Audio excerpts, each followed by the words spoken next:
క్రీస్తునందున్న ప్రియులకు ప్రేమతో వందనాలు తెలియజేస్తున్నాను. జూన్ నెల 30వ తేదీ 2024. ఈరోజు దేవుడు మనకు చేస్తున్న వాగ్దానం ఏమిటనగా కీర్తనల గ్రంథము 92వ కీర్తన 12వ చరణం. నీతిమంతులు ఖర్జూర వృక్షము వలె మొవ్వు వేయుదురు. ఆమెన్.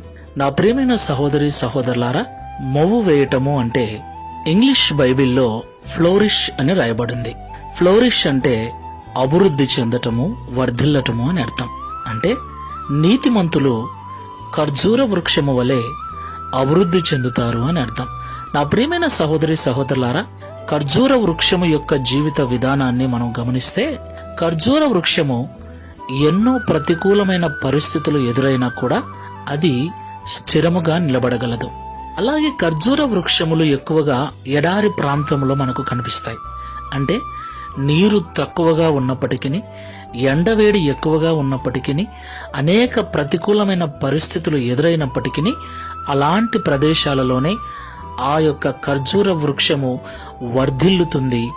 తన యొక్క కాలములో కాపు కాస్తూ ప్రజలకు ఎంతో శ్రేష్టమైన ఫలాలను ఇస్తుంది. దేవునికి మహిమ కలుగునుగాక. అవును ప్రియులారా, ఈ లోకంలో నీతిగా జీవించే వారికి ఎన్నో ఆపదలు, ఎన్నో ప్రతికూలమైన పరిస్థితులు ఎదురవుతాయి. ఎన్నో నిందలు, అవమానాలు కూడా ఎదుర్కోవలసి ఉంటుంది. అయితే ఎన్ని అవమానాలు, ఎన్ని నిందలు, ఎన్ని బాధలు ఎదురైనా, ఎంతటి ప్రతికూలమైన పరిస్థితుల గుండా వెళుతున్నా నీతిమంతుల యొక్క అభివృద్ధిని అవేవి కూడా అడ్డుకోలేవు.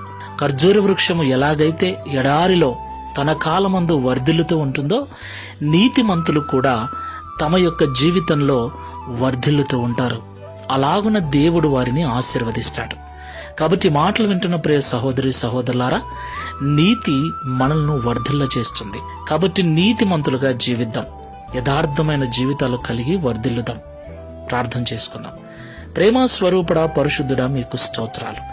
ఖర్జూర వృక్షము ఎలాగైతే వర్ధిల్లుతుందో అలాగే నీతితో జీవించే ప్రతి ఒక్కరు కూడా ఈ లోకంలో వర్ధిల్లుతారని, వారికి ఎలాంటి ప్రతికూలమైన పరిస్థితులు ఎదురైనప్పటికీ వారి అభివృద్ధిని అవి అడ్డుకోలేవని మీరు మాతో మాట్లాడారు.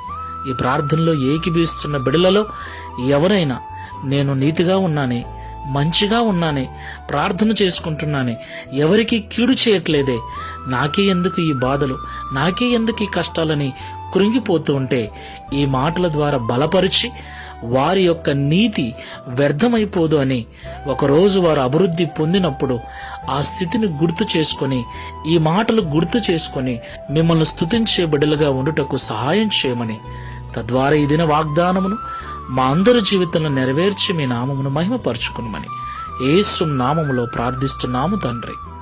ఆమేన్. Praise the Lord. God bless you.